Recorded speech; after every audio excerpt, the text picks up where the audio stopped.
Bismillahirrahmanirrahim. Assalamualaikum warahmatullahi wabarakatuh. Kami dari kelompok 4 akan memaparkan materi mengenai perilaku generasi muda hedonisme. Adapun pembagian kelompoknya yaitu yang pertama ada Wahyuni Siska Septianingsih, yang kedua ada Febri Purnama Natasya, yang ketiga ada Andi Fatma Rizkula, yang keempat ada Agung Maulana, yang kelima ada Sulkri Novianti Kristi, yang keenam ada Ilham Latif Lailatul Anam, yang ketujuh ada Agus Chandra. Baik, yang pertama kita masuk ke bagian pengertian yang akan difatwa. Kepada fatwa dipersilakan. Baik, terima kasih atas kesempatan yang diberikan.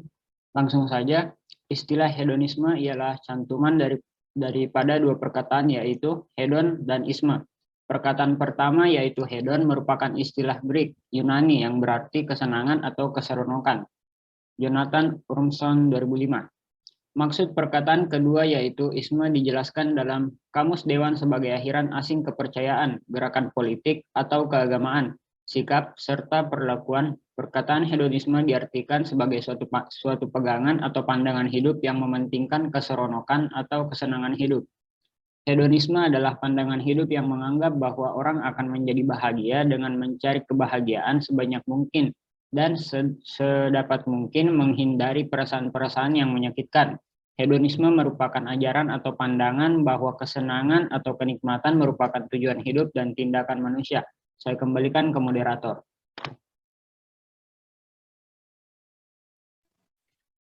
Oke, terima kasih atas penjelasan yang diberikan. Selanjutnya kita masuk ke bagian faktor penyebab munculnya hedonisme yang akan dibacakan oleh Agung Maulana di bagian faktor internal dan Sulkri di bagian faktor eksternal. Kepada Agung Maulana dipersilakan. Ya, baik, terima kasih kepada moderator. Jadi di sini saya akan menjelaskan mengenai faktor penyebab munculnya hedonisme. Yang pertama itu ada faktor internal. Jadi maksud dari faktor internal ini adalah penyebab munculnya hedonisme itu dari diri sendiri. Ini termasuk faktor paling utama seseorang pada akhirnya menganut ideologi hedonisme. Setiap orang tentu memiliki sifat yang paling dasar, yaitu mempunyai banyak kesenangan dan kebahagiaan. Belum lagi sifat manusia yang memang tidak akan mudah merasa puas akan apa yang sudah dicapai atau dimiliki. Inilah yang akhirnya menggiring seseorang menganut ideologi hedonisme tersebut. Saya kembalikan kepada moderator. Oke, selanjutnya akan dibacakan oleh Sulkri. Baik, terima kasih atas kesempatan yang diberikan oleh moderator. Saya akan melanjutkan mengenai faktor eksternal atau dari luar diri. Biasanya pemicu munculnya ideologi hedonisme ini adalah informasi atau era globalisasi, ditunjang dengan kemajuan teknologi yang sangat pesat yang akhirnya menyediakan internet dan media sosial di tengah masyarakat. Hal tersebut akhirnya memperlihatkan bagaimana kehidupan orang lain yang tanpa sadar kebiasaan-kebiasaan serta paham yang ada di dunia maya atau lingkungannya menarik seseorang untuk mengadopsinya. Dari situlah muncul gaya hedonisme. Saya kembalikan kepada moderator.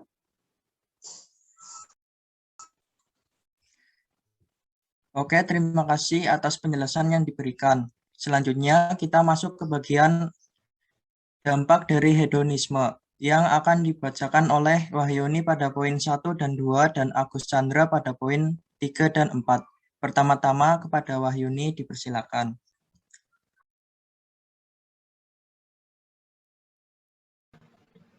Baik, terima kasih kepada moderator atas kesempatannya. Dampak dari hedonisme yaitu satu, individualis. Bisa dikatakan orang seperti ini menganggap dirinya sendiri lebih penting daripada orang lain di sekitarnya. Ini tentu sangat berdampak pada orang di sekitarnya karena orang seperti ini akan cenderung egois dan tidak peduli dengan sesama. Kedua, konsumtif. Barang-barang yang tidak dibutuhkan atau tidak terlalu mendesak tetap dibeli dan akhirnya juga tidak akan terpakai. Membeli barang bukan dilihat dari kebutuhan tapi demi kesenangan mata. Saya kembali. Selanjutnya akan dibacakan oleh Agus Chandra. Kepada Agus Chandra dipersilakan. terima kasih. Langsung saja. 3. Pemalas. Orang yang menerapkan gaya hidup hedonisme ini cenderung jadi orang yang pemalas.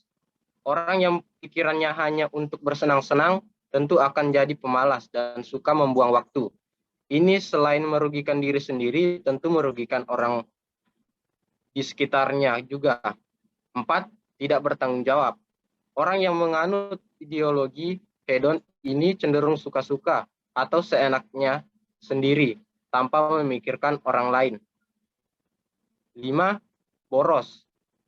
Demi memenuhi tuntutan kesenangan pribadi, orang dengan gaya hidup hedon akan cenderung boros. Mereka akan dengan mudah mengamburkan uang tanpa memikirkan manfaatnya. Dari sifat boros yang tidak terkontrol ini, lama-kelamaan bisa mengiring orang untuk melakukan korupsi demi memenuhi gaya hidup hedon tersebut. Saya kembalikan ke moderator. Oke, terima kasih atas penjelasan yang diberikan. Selanjutnya kita masuk ke bagian kesimpulan yang akan dibacakan oleh Febri. Kepada Febri, dipersilakan. Terima kasih atas kesempatan yang diberikan.